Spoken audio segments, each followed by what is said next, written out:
Liquid, बार से 3 गुना ज्यादा सफाई।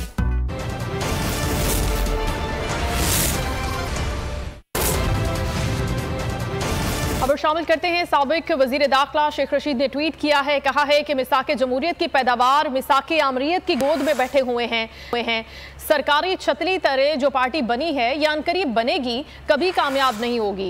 ग्रोथ सिफर है, डिफॉल्ट डार का दरवाजा खटखटा रहा है। शेख रशीद ने कहा कि गुर्बत, महंगाई और बेरोजगारी से इक्तसादी सफ़े मातम बिछी हुई है। शेख रशीद ने यह ट्वीट किया है जिसमें उन्होंने कहा है कि मिसाके जमहूरियत की पैदावार मिसाके आमरीयत की गोद में बैठे हुए हैं और सरकारी छतरी तले जो पार्टी बनी है या अनकरीब बनेगी वो कभी कामयाब नहीं होती। उन्होंने कहा कि ग्रोथ सिफर है, डिफॉल्ट डार का दरवाजा खटखटा रहा है। गुर्बत, महंगाई और बेरोजगारी से मुल्क में इक्तसादी सफ़े मातम बिछी है।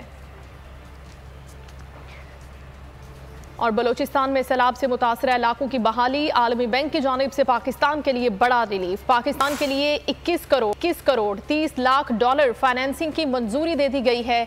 रकम की मंजूरी आलमी बैंक के एग्जीक्यूटिव बोर्ड की जानिब से दी गई है। ये एलामिया जारी किया गया है। उमर हयात से मजीद तफसीलात हम जानेंगे। जी उमर, बताइएगा इस रिलीफ के हवाले से।